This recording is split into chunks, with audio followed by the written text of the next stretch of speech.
सभी सुधी जनों को राधा वल्लभ त्रिपाठी का सादर नमन। हिंदी की 4 महत्वपूर्ण कथाकृतियाँ मेरे सामने हैं। 2 उपन्यास हैं, 2 कहानी संग्रह हैं। पहली कृति अनामिका का नया उपन्यास है, दूर देश के परिंदे। यह 2026 में अर्थात इसी वर्ष छप कर के आया है। राजकमल पेपरबैक में यह प्रकाशित हुआ है। बाहर का कवर खोलते ही अंदर के पृष्ठ पर स्त्री वर्ष 2026 इस इबारत पर नज़र पड़ती है। उससे जाना जा सकता है कि अनामिका ने किस दृष्टि से उपन्यास यह लिखा है। अनामिका हमारे समय की अत्यंत ही महत्वपूर्ण कवि, कथाकार, स्त्री विमर्शकार और चिंतक हैं। इसके पहले उनके कई उपन्यास प्रकाशित हो चुके हैं, जिनमें 10 द्वारे का पिंजरा और आईना साज ये बड़ी औपन्यासिक कृतियाँ निश्चित रूप से हैं। पिछले दशकों में हिंदी उपन्यास साहित्य में उल्लेखनीय कृतियाँ ये हैं, और यह कृति भी कुछ चमत्कार ही कही जा सकती है जो अनामिका ने इसमें कर दिखाया है।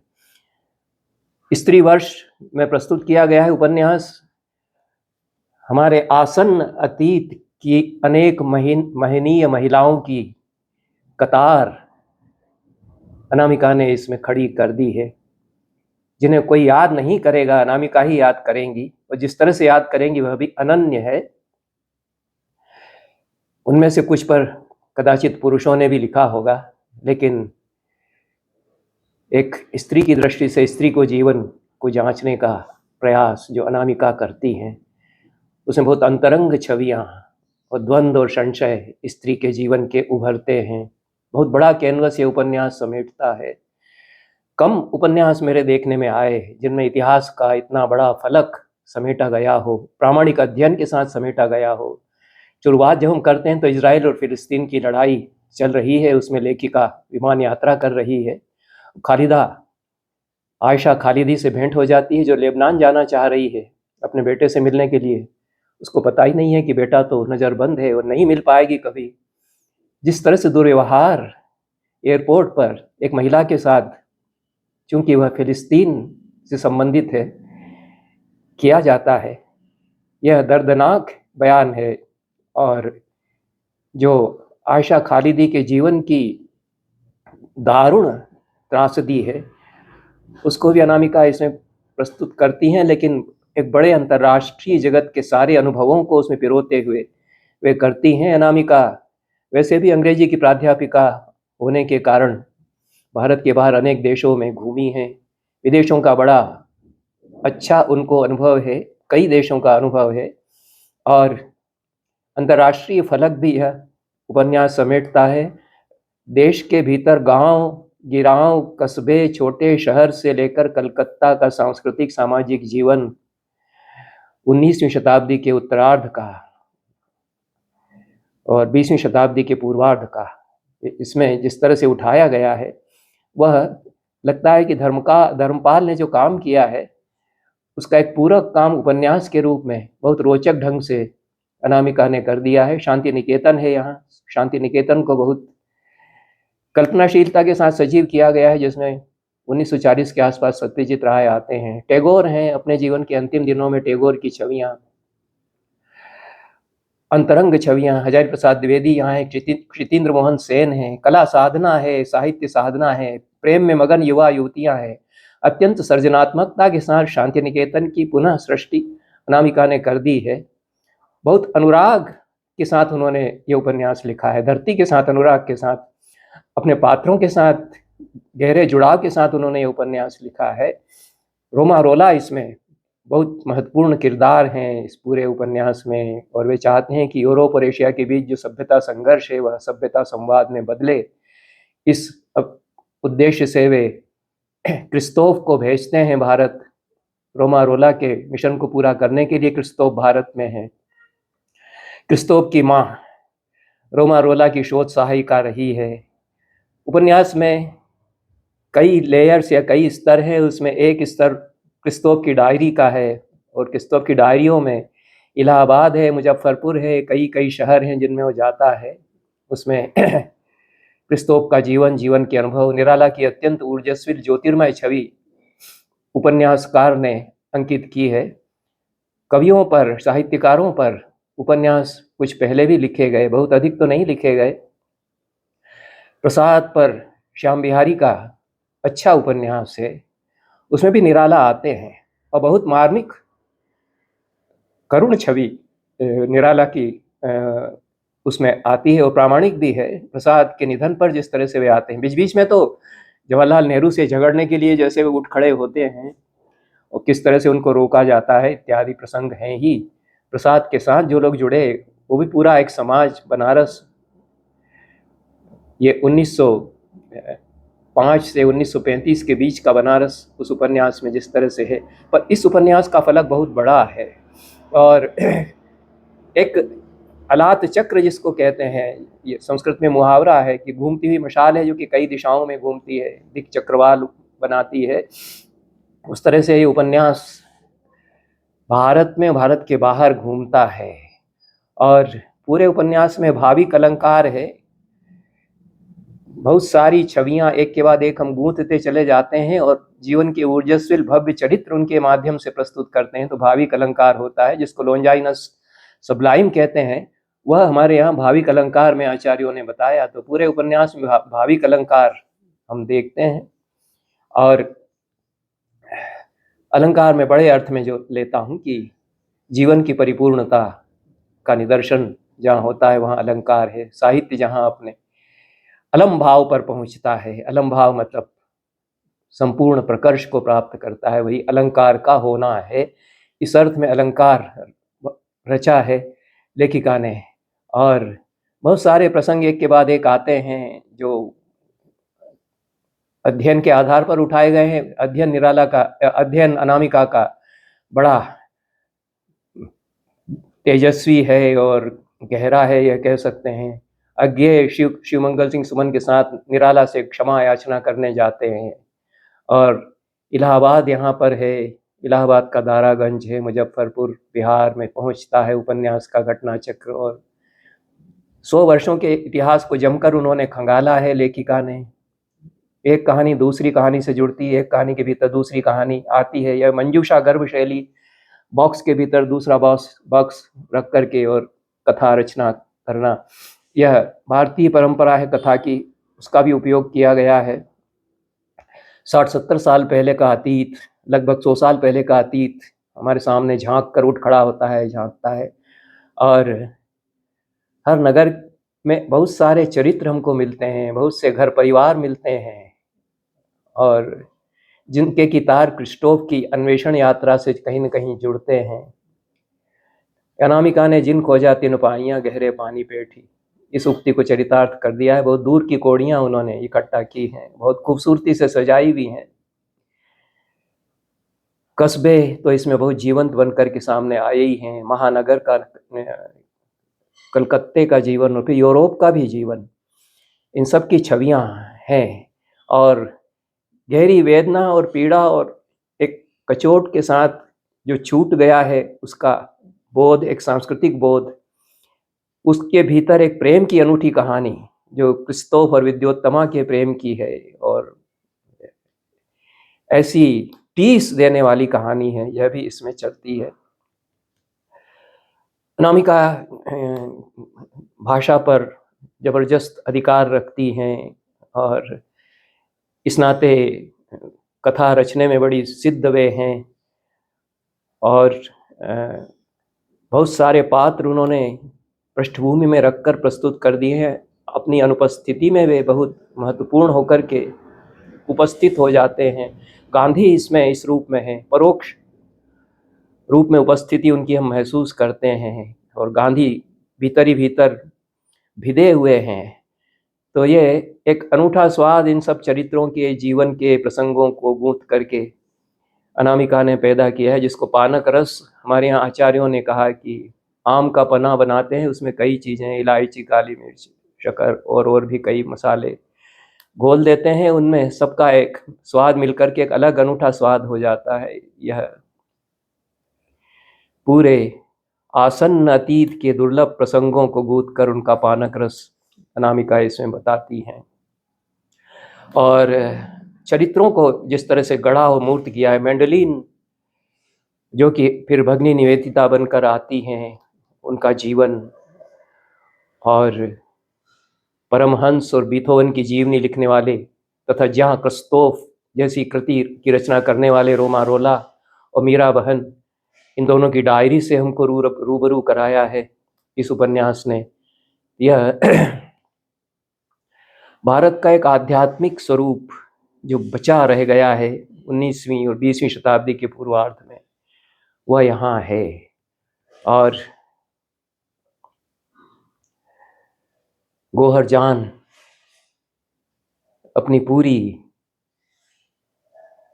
दमखम के साथ यहाँ उपस्थित हैं और पूरी तलखी जो उनके जीवन की है उसके साथ उपस्थित हैं। यद्यपि गौहर जान पर विक्रम ने भी किताब अच्छी लिखी है, बहुत चर्चित है अंग्रेजी में उनकी किताब, और भी उन पर खूब लिखा गया है। लेकिन एक उदाहरण मैं देता हूँ कि अकबर इलाहाबादी तो बड़े शायर हैं, और उनका शेर जो गौहर जान को देख कर के कह दिया गया अचानक, वो गौहर जान के कलेजे में कैसा चुभा।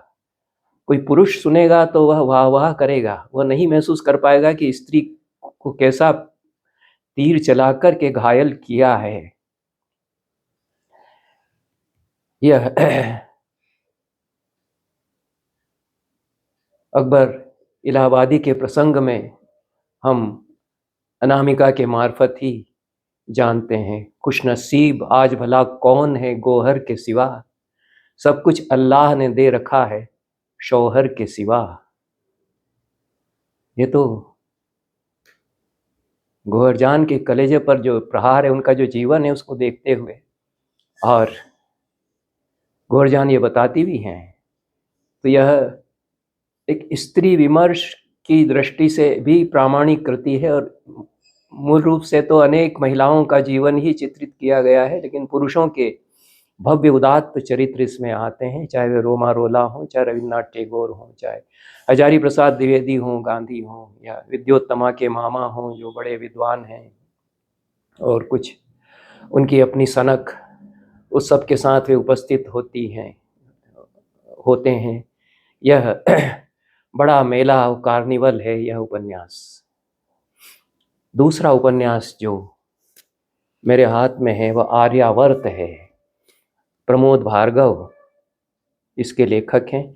भारतीय आर्य वैदिक सभ्यता की स्थापना, संघर्ष, इतिहास, भूगोल, स्त्री स्थिति और ब्रह्मांडीय विज्ञान की औपन्यासिक कथा, ये बड़ा महत्वाकांक्षी वर्णन प्रमोद भार्गव ने, या उनकी ओर से उनके प्रकाशक ने मुखपृष्ठ पर किया है। 2025 में यह उपन्यास छपा है। प्रकाशन संस्थान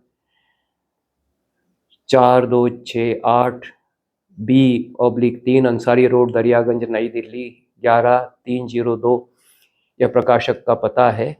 और यह बहुत अध्ययन के साथ लिखा गया उपन्यास तो यह भी है, यद्यपि कोई ऐसा जीना बीना भाव संसार इसमें नहीं बनता, ऐसे गहरे रिश्तों के ताने बाने नहीं बनते। विवरण है, घटनाओं के विवरण है। 400 रुपया इसका दाम है। प्रमोद भार्गव नवभारत टाइम्स, धर्मयुग और हंस में कहानियों का प्रकाशन करते रहे हैं, और वे स्वतंत्र लेखन कई वर्षों से कर रहे हैं, पत्रकार भी हैं। और संपूर्णानंद, रामविलास शर्मा, हरिहर निवास द्विवेदी और बीबी लाल ने संस्कृत के शास्त्रों का अध्ययन करके जो स्थापनाएं दी, उन पर धूल डालने का काम करते हुए हम लोग गौरवान्वित होते रहे, ऐसा वे कहते हैं। और इसके पहले दशावतार उन्होंने उपन्यास लिखा है। वैदिक साहित्य का खूब अध्ययन किया है, जमकर अध्ययन किया है, उद्धरण बहुत दिए हैं। उसके कारण यह एक शोध प्रबंध भी बन गया है। फुटनोट्स में उद्धरण दिए हैं, संदर्भ सहित उद्धरण दिए हैं, और बीच बीच में जैसे थीसिस शोध प्रबंध में चर्चा होती है उस तरह से चर्चा भी की गई है। यह उस तरह का उपन्यास नहीं है जो सारे अपने पांडित्य और शोध के वैभव को ताक पर रख कर के और एक कथाकृति के रूप में ही प्रस्तुत किया जाए, जैसा कि अनामिका करती हैं। यद्यपि शोध अध्ययन तो उनका उतना ही गहरा है और बहुत प्रामाणिक भी है। प्रमोद भार्गव ने जो अध्ययन किया है उस पर सवाल भी अनेक उठाए जा सकते हैं। वे मानते हैं कि आर्यों और अनार्यों में संघर्ष हुआ। हड़प्पा सभ्यता असुरों की सभ्यता थी जिस पर इंद्र ने हमला किया। उसका वर्णन ऋग्वेद में 6ठे मंडल के 27वें सूक्त के 5वें मंत्र में किया गया है। उन्होंने मंत्र उद्धृत नहीं किया है और मंत्र मैंने मिला लिया, उसमें हरि यूपिया का विध्वंस किया, इंद्र ने ऐसा कहा गया है। और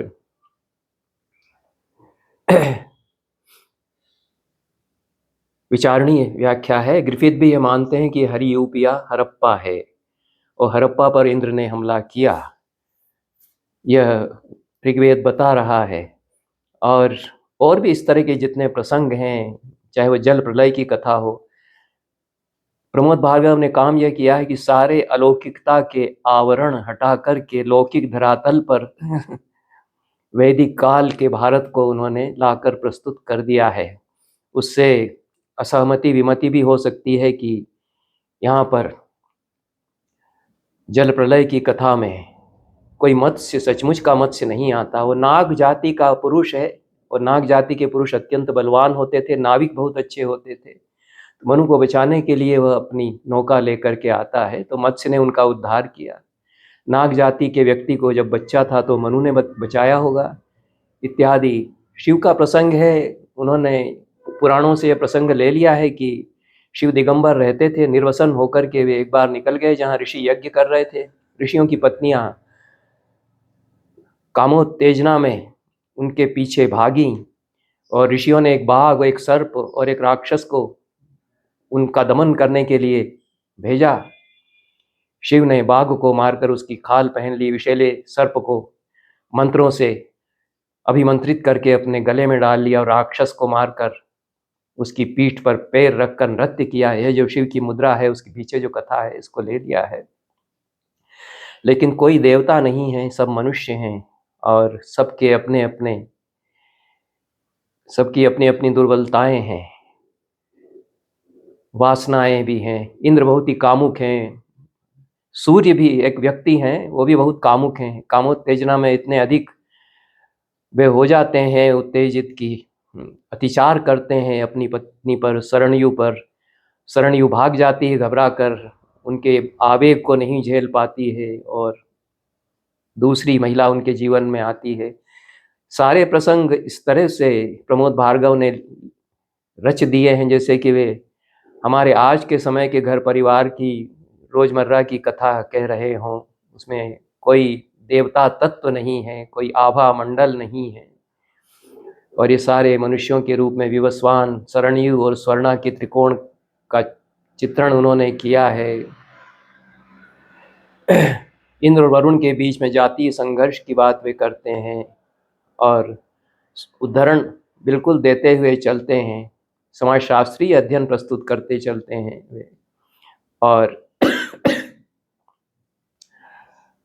आर्य और आर्यतर लोग एक ही कुल के भारतीय थे। ये इनके अलग अलग कुटुंबों में, अलग अलग समूहों में परस्पर संघर्ष हुआ, इसके आधार पर वे कथा गढ़ते हैं। और वेदों से जल प्रलय वाले आख्यान के भी उद्धरण अथर्ववेद से वे देते हैं। मनुमत्स्य कथा जो शतपथ ब्राह्मण आदि में आती है उससे तो वे लेते ही हैं। यम भी एक व्यक्ति हैं, उनकी बहन यमी भी एक साधारण महिला हैं। सूर्य भी एक साधारण व्यक्ति हैं, हालांकि बहुत बलिष्ठ हैं और बाद में अपनी शक्ति, अपनी तेजस्विता भी प्रकट करते हैं। इंद्र जो है मदिरा के साथ बहुत सारी मछलियाँ खाते चले जाते हैं, बकरे के मांस आग में सिका हुआ भुना हुआ खूब खाते हैं, मदमत्त हो जाते हैं। ये सारे चित्र हैं। च्यवन की कथा इसी प्रसंग में है, अश्विनी कुमारों के प्रसंग हैं, घोषा के इलाज का प्रसंग है। यह प्रसंग इस तरह से बनाया गया है जैसे कि अपने चेंबर में कोई डॉक्टर किसी महिला मरीज की जांच कर रहा हो, उस तरह से घोषा जो एक स्त्री है, अश्विनी कुमार उसका इलाज करते हैं।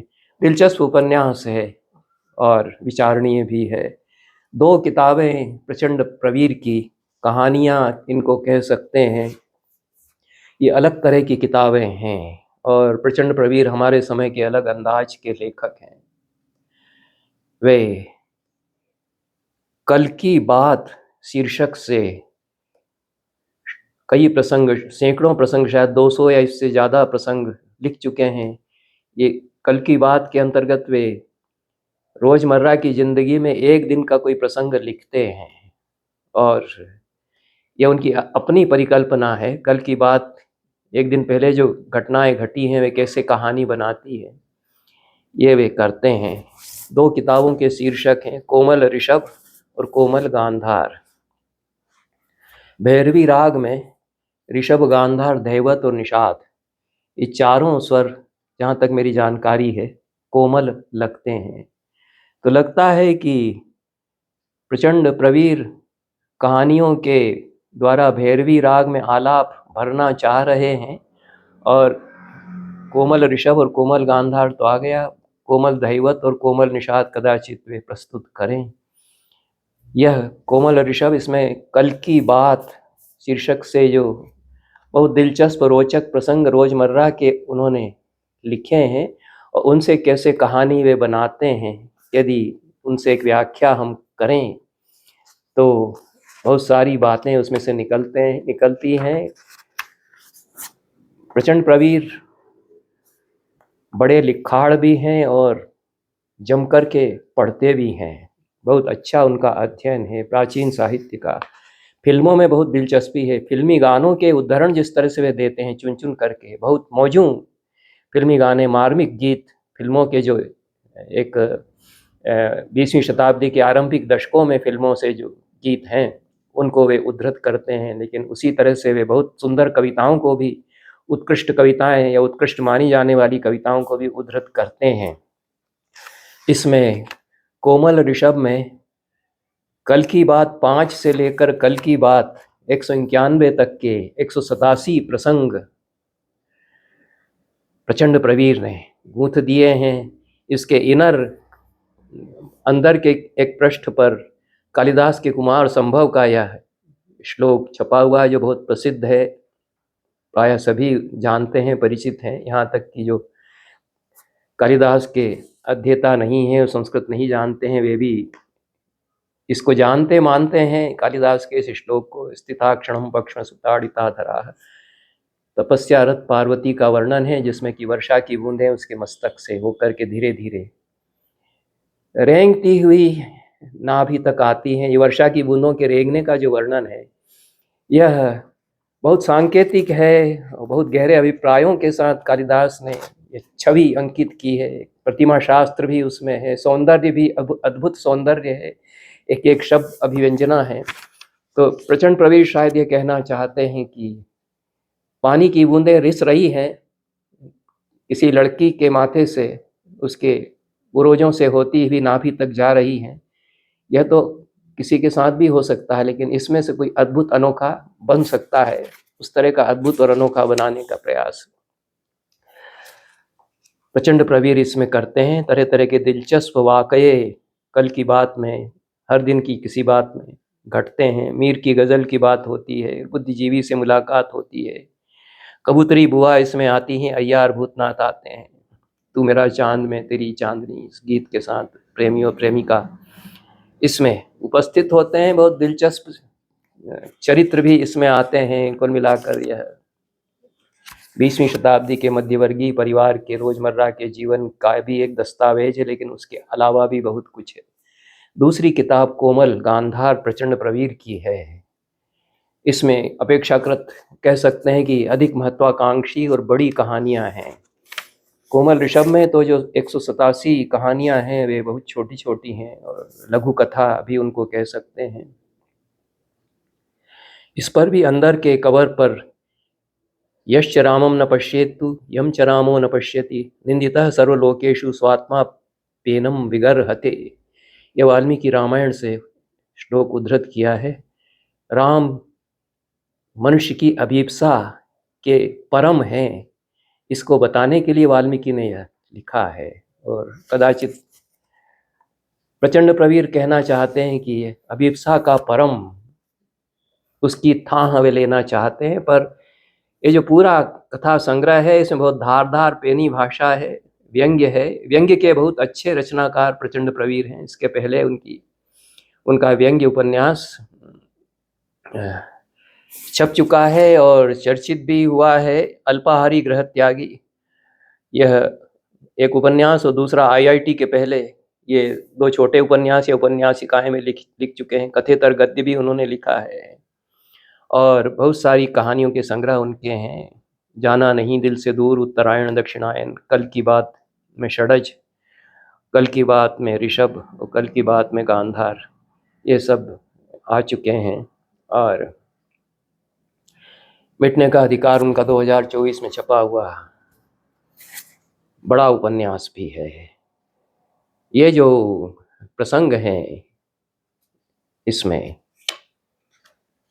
कोमल गांधार पुस्तक में, उनमें उसी तरह से दिलचस्प वाक़ये घटित होते हैं, लेकिन अध्ययन बहुत गहरा है और कहीं कहीं नाटकीय संवाद भी हैं और काव्यशास्त्र के सिद्धांतों पर भी बात की गई है, ध्वनि सिद्धांत पर।